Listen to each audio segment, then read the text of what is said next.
अभी हमने बचपन से छोटा बच्चा जन्म लिया, जैसे ये 3 साल का बच्चा है, ठीक है ना।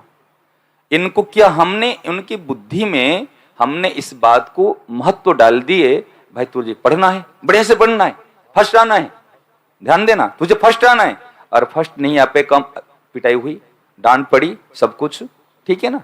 केवल पढ़ाई के पीछे, एक्टिविटी के पीछे, विशेषता के पीछे उनके पीछे लगे रहे। जब इनके हम बार बार पीछे से पुश करते हैं तो इनके तो आगे की तरफ, इनको कभी हमने नहीं कहा बेटा तो मनुष्य जीवन तुझे मिला है, तेरा एकमात्र उद्देश्य भगवत प्राप्ति है। जब लकड़ी सूख जाती है तब इसको कहते बेंड करेंगे, घुमाएंगे। तो कैसे घूमेगी भैया, फिर टूटेगी। हाँ, फिर दोष देते बच्चा खराब हो गया, बिगड़ गया।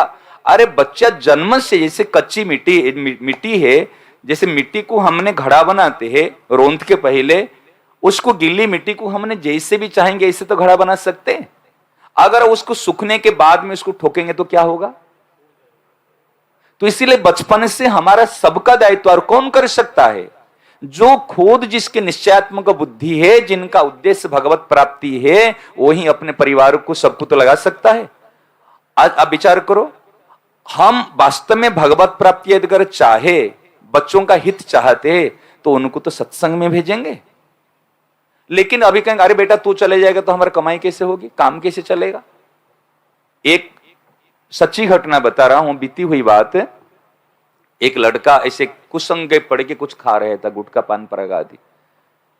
उनकी शादी की तैयारी कर लिए, सगाई हो करने वाले थे, तो आए कि महाराज जी इनकी सगाई हम करा रहे हैं। मुझे पता था वो खा रहा है।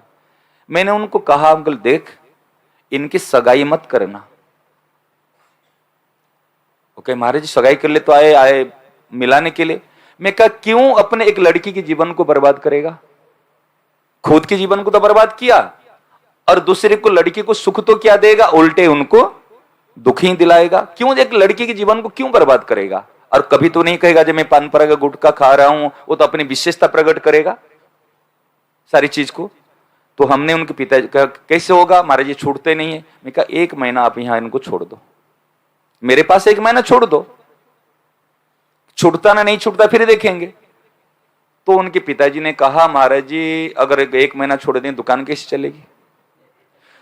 तो हमने देखा संसार साथी सब स्वार्थ के, एक बेटा का जीवन बिगड़ रहा है, कल अगर इनको कैंसर हो जाए, अब विचार करो, तो फिर इनकी इलाज कराओगे ना नहीं कराओगे, रुपया खर्चा करोगे ना नहीं कराओगे, दुकान बंद होगी ना नहीं होगी। लेकिन उनके सुधार करने के लिए, उनकी पूर्व पीढ़ियों के संस्कार प्राप्त करने के लिए यदि हमने कहा 1 महीना इनको छोड़ दो, तो वो चाहते, लड़का चाह रहा है लेकिन वो तैयार नहीं हुए। मुझे इतना असर पड़ा। मैंने कहा ये सब है ना चारों तरफ से केवल नोचने के लिए बैठे, हमारे काम आ जाओ, हमारे काम आ जाओ। आप बिगड़ो चाहे मरो चाहे तरो, कौन किसके लिए सोचता है। इसलिए अपना उद्धार स्वयं कर लो, भरोसे में मत रहना निश्चय। इसलिए प्रेरणा तो एक देनी चाहिए जन्म होते ही बच्चा को, जैसे भगवत प्राप्ति का उद्देश्य। बार बार अगर बच्चा सुनेगा तो कुछ तो करेगा, दृष्टि तो जाएगी। अभी इतने बड़े बड़े होने के बाद में दृष्टि नहीं जाती तो कैसे काम चलेगा। जो आप निश्चय की बात कर रहे हैं ना, ये घर में परिवार में हम इसे लिख लो, हमारा एकमात्र उद्देश्य है भगवत प्राप्ति करना। कितने जन्म चले गए वास्तव में, देखो ना गहराई से देखोगे। कल एक साधक को हम कह रहे थे, अब देखो कितने जन्म चले गए, कितने माता पिता को हमने छोड़ दिए, कितने परिवार को छोड़ दिए। कभी याद आती है क्या। याद आए तो पागल हो जाएंगे। और ये भी कोविड में चले गए, अभी हम भी चले जाएंगे, कौन याद करेगा। 10 दिन कोई रो लेगा, फिर बाद में कोई नहीं सोचेगा।